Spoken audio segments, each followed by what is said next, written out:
এবার স্বাদ বদল করতে বানিয়ে ফেলুন পাবদা মাছের এই রেসিপি। বাজারে গেলে এখন ইলিশ মাছের খুব একটা খোঁজ মেলে না, তাই হতাশ হয়ে থলি ভর্তি পাবদা মাছ নিয়ে বাড়ি ফিরতে হয়। আবার এই মাছ বানাতেও কিন্তু বেশি সময় লাগে না, তাই চটজলদি বানিয়ে ফেলা যায় এমন রেসিপি কি আপনারা খোঁজে আছেন? চিন্তা নেই, দেখতে হলে আমার এই রেসিপিটা প্রথম থেকে শেষ অবধি দেখে নিন।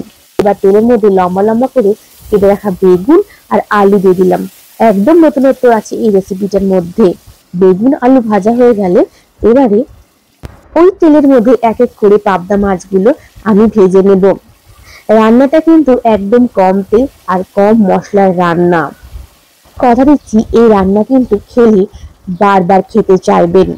মাছগুলোকে হালকা করে ভেজে নেব, কেননা টাটকা মাছ বেশি কড়া করে ভাজলে তারা স্বাদে থাকে না, আর পাবদা মাছে এমনিতেই মাংস কম থাকে, তাই ভেজে নিলে বেশি তার মধ্যে থেকে মাংস একদমই পাবে না। এই রেসিপিটা আমার দিদার হাতের রেসিপি, আজকে তোমাদের সবার সামনে আমি তুলে ধরার চেষ্টা করলাম। এরপর ওই তেলের মধ্যে অল্প পরিমাণ মেথি আর শুকনো লঙ্কা দিয়ে দেবো। এখন বাজারে প্রায় কাঁচা আমের খোঁজ মেলে। পাবদা আর আমের মেলবন্ধনে জমে যাবে কিন্তু আজকের ভোজ। তেলের মধ্যে বড়ি ভেজে এর মধ্যে এক এক করে আদা থেতো আর এরপরে দিয়ে দেবো একটু জল। ওই যে বললাম বেশি মশলা লাগবে না। এরপরে ভেজে রাখা বেগুন আলুগুলো দিয়ে ফুটতে দেব, সাথে দিয়ে দেবো কেটে রাখা আম। এখানে আমি কাঁচা পাকা আম ব্যবহার করেছি। তার সাথে দিয়ে দেবো চিড়ে রাখা লঙ্কা।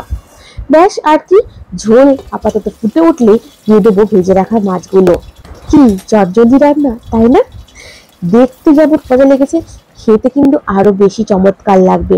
তাই দেরি না করে গরমের দুপুরে পাত পেড়ে ভাত বেড়ে বানিয়ে খেয়ে নিন আম পাবদার এই রেসিপিটি।